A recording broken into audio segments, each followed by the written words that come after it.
When we think about fighting climate change, we often imagine governments setting policies, nations negotiating treaties, public funds delivering projects.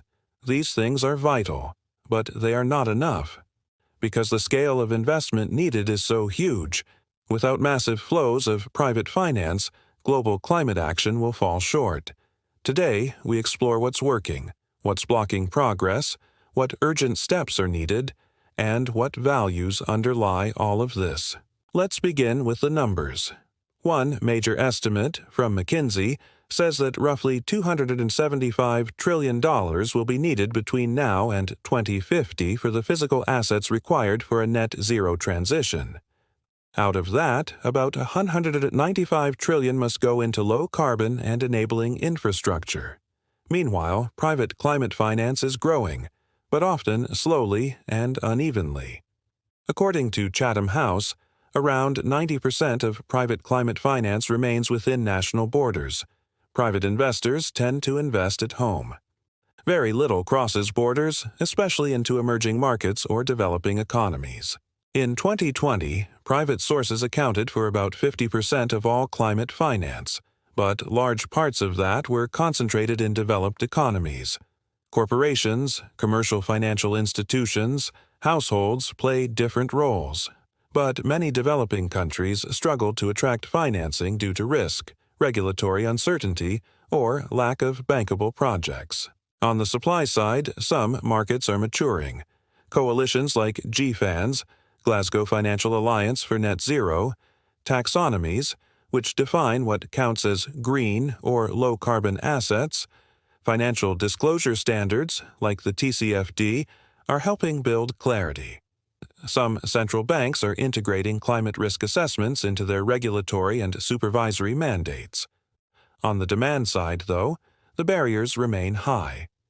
Investors often express that there is lack of clarity about how to measure net zero alignment, or whether certain investments are truly climate safe. Political risk, currency risk, weak legal frameworks, and the high upfront cost of clean infrastructure in many developing economies put private investors off. Yet there are promising signs around the world.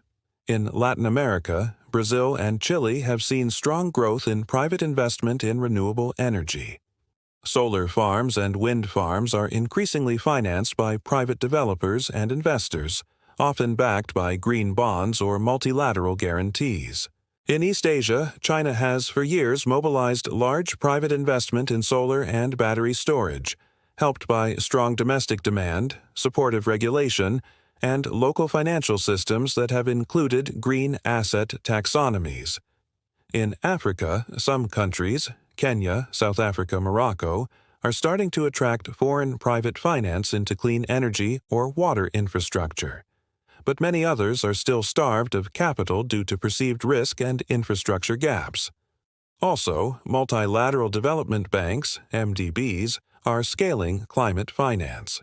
For example, some recent reports show that MDBs collectively provided $137 billion in climate finance in 2024, with private sector funding increasing by about one-third in climate-related projects.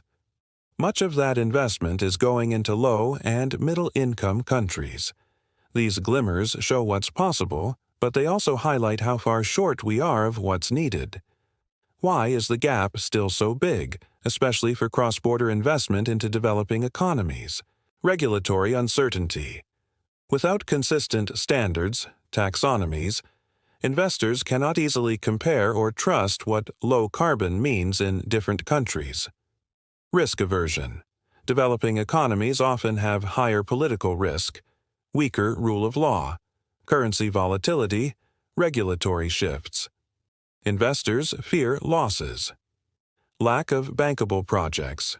Even if there is demand for renewable energy, for example, many projects in developing countries fail due to lack of feasibility, poor planning, high transaction costs, or lack of local expertise. Information gaps. Data on climate risk, asset emissions, financial instrument climate credentials are often missing, inconsistent, or not trustworthy. Investors need transparency and comparability, misaligned incentives. Some financial systems and institutions still reward short-term profits from fossil fuel or high-carbon assets. Subsidies, tax breaks, subsidies for extraction in many countries still make dirty assets more financially attractive than clean ones. Capacity constraints. Developing countries may have limited capacity in government, regulatory bodies, legal frameworks, and fewer tools like subsidies, guarantees, or strong monetary policy to shift private investment. Chatham House proposes several tools and levers. Many are technical, but their effect can be profound if implemented well. Mandate net zero transition plans for large financial institutions, pension funds, insurers. These include interim milestones, transparent reporting, and penalties or regulatory consequences for missing targets.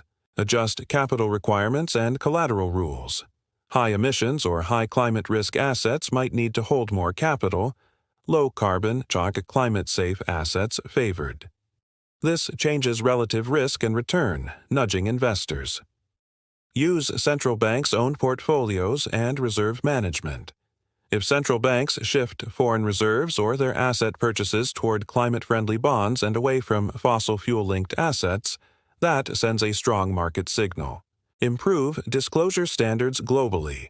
Harmonized taxonomies for green or net zero consistent assets. Improve climate risk reporting. Require companies and fund managers to publish pathway alignment information. Use public instruments, guarantees, blended finance to de-risk investment in developing economies. Using public funds not only to fund projects, but to reduce risk so private capital is more willing to enter. Numbers and policies are important, but climate finance is also a moral issue. There is a spiritual dimension to how we use wealth, how we care for the earth, how we act with justice. The Quran teaches in Surah Al-Imran, chapter 3, verse 92, "Never will you attain the good reward until you spend in the way of Allah from that which you love. And whatever you spend, indeed, Allah is knowing of it." This verse reminds us that true goodness is connected to sacrifice, of what we value, and that wealth has purpose beyond accumulation. Climate finance, especially private finance for climate, is one such sacrifice. Investing today for the welfare of many tomorrow. Also, Surah Al-Baqarah, chapter 2, verse 195 says, "And spend in the way of Allah, and do not throw yourselves into destruction with your own hands, and do good. Indeed, Allah loves those who do good." Failing to act on climate risk is a form of destruction, with our own hands. Investing in solutions is part of doing good. Private actors have responsibility, not only public. And in Surah At-Tawbah, chapter 9, verse 103, "Take from their wealth a charity by which you purify them and cause them increase and invoke Allah's blessings upon them." This suggests that spending, including investment, that purifies wealth and causes increase is blessed. Climate finance does that. When invested wisely, it purifies by redirecting capital from harmful uses and increases well-being globally. To close the gap between what's happening and what's needed, global frameworks, aligning national taxonomies, disclosure standards, risk evaluation metrics. This helps reduce uncertainty and improve comparability for investors. De-risking strategies. Use guarantee facilities, blended finance, risk insurance to encourage private investors to take projects in developing economies.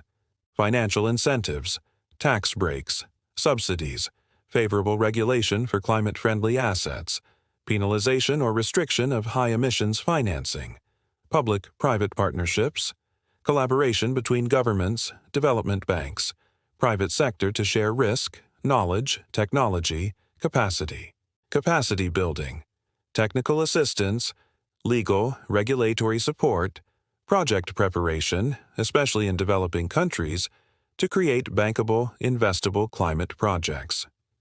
Activating institutional investors. Pension funds, sovereign wealth funds, insurance companies must be held to account, encouraged to integrate climate risk and align with net zero in their portfolios. Private climate finance is not optional. It is central. Without it, the trillions needed to shift energy, land, infrastructure, transportation, agriculture will not materialize. And without flows into developing economies, we leave the most vulnerable exposed, the places most in need without resources, the global goals unmet. The Quran reminds us in Surah Ar-Ra'd, chapter 13, verse 11, "Indeed, Allah will not change the condition of a people until they change what is in themselves." Change begins with individuals, institutions, regulators, markets, but it must begin. If we want a future where storms are fewer, food is secure, floods rarer, heat gentler, then private capital must flow toward climate solutions. If we want that future, we need to build it with transparency, justice, forecasting, regulation, trust. Because when finance flows for good, not greed, the earth, its people, and the generations to come benefit.